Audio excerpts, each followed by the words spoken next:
Bonjour Internet et bienvenue sur ma chaîne Secret de l'Ennéagramme. C'est la première vidéo, je suis fier de vous présenter mon projet. Je m'appelle Maxime, ça fait quelques années que je m'intéresse aux typologies de la personnalité, l'Ennéagramme en particulier.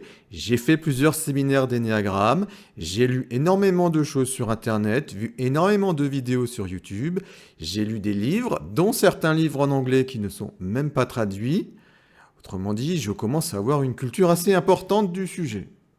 Outre l'ennéagramme et quelques geekeries d'ingénieur informaticien, je m'intéresse également à la psychologie, au développement personnel dans un sens assez large, développement spirituel, mais plus ça mûrit et moins j'aime ça. Souvent on s'intéresse au développement personnel depuis un vide de soi parce qu'on ne s'aime pas tel que l'on est. Et c'est une démarche noble en soi de vouloir s'améliorer, mais le piège où l'on tombe assez fréquemment, c'est de faire dépendre son amour de soi de ses résultats que l'on obtient ou que l'on espère obtenir grâce au développement personnel. Et une fois arrivé à ces objectifs, quand on les obtient, très souvent, on ne s'aime toujours pas plus. Et on cherche encore plus fort à devenir une meilleure personne. Et on recommence dans le développement personnel, et on recommence, et on recommence. Ça fait une sorte de boucle vicieuse, c'est pas top du tout, vous l'aurez compris. Et c'est là l'un des intérêts de l'ennéagramme, c'est d'apprendre à se connaître pour pouvoir apprendre à s'aimer. Qu'est-ce que l'ennéagramme ? L'ennéagramme est une cartographie de notre personnalité profonde, celle qui nous est souvent un petit peu cachée, celle qu'on ne voit pas si on ne fait pas une introspection, un travail sur soi pour apprendre à mieux se connaître. Chacun d'entre nous, sauf si tu es une intelligence artificielle qui m'écoute, nous avons une personnalité profonde à l'origine de moult de nos comportements, en particulier de nos comportements pas très jolis, de ce qu'on voudrait ne pas voir, de ce qu'on voudrait ne pas incarner, des défauts que nous ne voudrions pas avoir. Et l'ennéagramme a ainsi cartographié 9 personnalités différentes, 27 avec des sous-types, et j'ai encore pu approfondir bien davantage. J'ai ainsi fait des recherches sur les origines ésotériques traditionnelles de l'ennéagramme, les liens avec les signes du zodiaque, les liens avec l'arbre de vie de la Kabbale, le lien avec les péchés capitaux, ce qui m'a emmené à lire les premiers chrétiens, Évagre le Pontique et les Pères du désert au IVe siècle de notre ère. C'est assez surprenant d'ailleurs en faisant ces recherches de se rendre compte que le christianisme s'inspire énormément de la philosophie grecque et notamment de Platon. On pourrait même dire que les premiers chrétiens, c'était une fusion entre Platon et le judaïsme avec Jésus, un personnage un petit peu secondaire. Ça m'a pas mal surpris quand j'ai fait cette recherche. Donc oui, on peut dire que j'en connais un petit rayon sur le sujet de l'ennéagramme et il est temps pour moi de partager ce savoir et ces recherches. Donc abonnez-vous à la chaîne, si vous aimez apprendre des choses, vous ne serez pas déçus. Et en procrastinant le lancement de cette chaîne, j'ai pu établir un lien assez fort avec le MBTI, ou plus précisément avec les fonctions cognitives jungiennes sur lesquelles se base le MBTI et la socionique, qui est le cousin russe du MBTI. Je suis encore en train de creuser à l'heure actuelle, mais je crois que cela explique bien des choses, telles que le désaccord sur le typage de Carl Gustav Jung, et ça devrait également aider à se typer dans l'ennéagramme et à sortir de ruminations non productives. Donc je développerai ça dans le futur. Donc abonnez-vous et activez la petite cloche pour être prévenu de mes futures vidéos. À quoi sert l'ennéagramme ? L'ennéagramme apporte une compréhension profonde de soi-même et des autres. Ça permet de mieux voir nos propres comportements, les sources de nos préférences, de nos défauts. Ça apporte une meilleure compréhension d'autrui. On découvre ainsi qu'on n'a pas tous la même personnalité et qu'on ne se focalise pas tous sur les mêmes choses. Pour vous donner un petit exemple, moi j'ai peur lorsqu'on ne respecte pas le cadre, lorsque les choses ne se passent pas comme prévu, comme je les ai cartographiées, mais peut-être que mon voisin n'aura absolument pas peur de l'imprévu, mais que lui aura peur d'un conflit.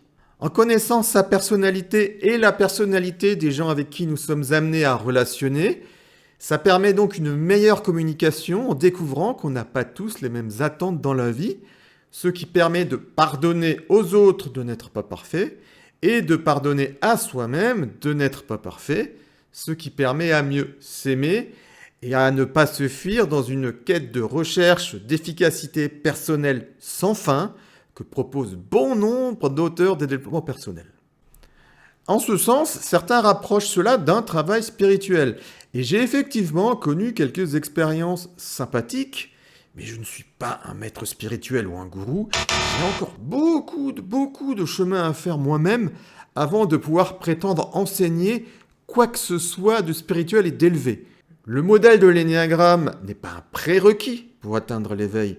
L'énéagramme est un outil qu'on peut utiliser dans le cadre d'un travail spirituel, mais ce n'est pas suffisant, contrairement à ce que certains voudraient essayer de nous faire croire, ni nécessaire. C'est un outil, c'est tout. Et c'est déjà pas mal. Il existe des utilisations un petit peu détournées de l'énéagramme. Prévoir les réactions des autres en fonction de leur personnalité est ainsi utile dans la séduction, dans le management. Pour un casting de télé-réalité, vous allez pouvoir prévoir comment les candidats vont réagir. Vous pourrez également créer des personnages réalistes si vous êtes scénariste. Il semblerait qu'à Hollywood, on utilise l'énéagramme. Les négociateurs du GIGN également connaissent et utilisent le modèle de l'énéagramme et de la spirale dynamique. Mais toutes ces utilisations, c'est pas vraiment ma tasse de thé. C'est une utilisation détournée qui est possible, mais une formation de 2 jours ne vous permettra pas de l'utiliser aisément ainsi. Il faudra un important travail après la formation initiale pour pouvoir utiliser le modèle de cette manière. Contrairement à ce que racontent certains formateurs qui font des séminaires de 2 jours en entreprise, c'est pas suffisant, en tout cas c'est pas suffisant pour s'en servir dans le cadre d'une négociation commerciale. J'ai eu l'idée de cette chaîne en discutant sur un chat avec un étudiant qui avait découvert l'énéagramme dans un livre et qui cherchait sa personnalité.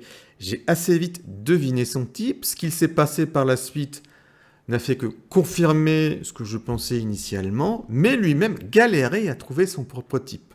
Je ne lui ai pas donné son type parce que le code d'éthique de l'énéagramme m'interdit de balancer à quelqu'un son type. L'objectif, c'est qu'on le trouve soi-même. Après mon premier séminaire d'énéagramme, moi-même et mes co-séminaristes avions chopé une maladie, la typite.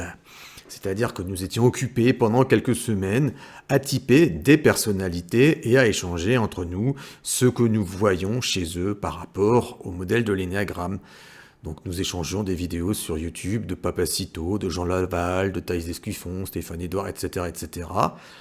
Et nous les analysions sous l'œil du modèle que nous venions d'apprendre. C'était très intéressant, ça nous a aidé à typer des personnalités, puis à nous typer nous-mêmes.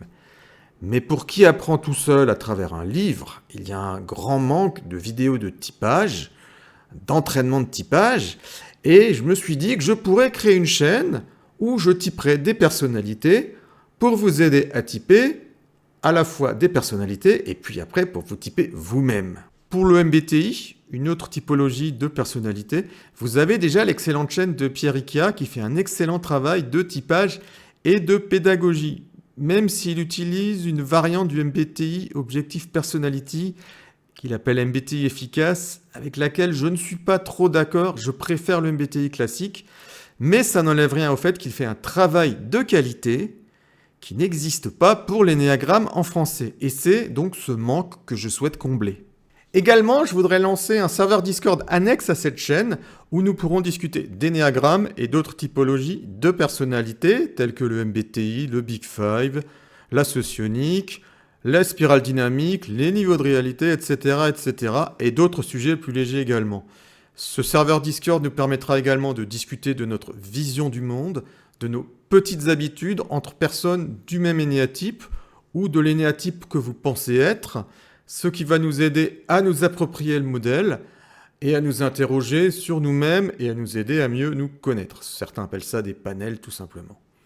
Vous pourrez également discuter avec moi et me suggérer des thématiques à traiter dans les vidéos futures ou des suggestions de personnalités à typer en vidéo. Vous trouverez le lien d'abonnement sous la vidéo et si vous me rejoignez cette semaine, vous aurez droit au tag membre fondateur. Donc rejoignez-moi vite. Et n'oubliez pas de vous abonner à la chaîne, d'activer la petite cloche pour être notifié des futures vidéos. Merci à vous, merci de m'avoir écouté jusque-là et à bientôt. Ciao Internet!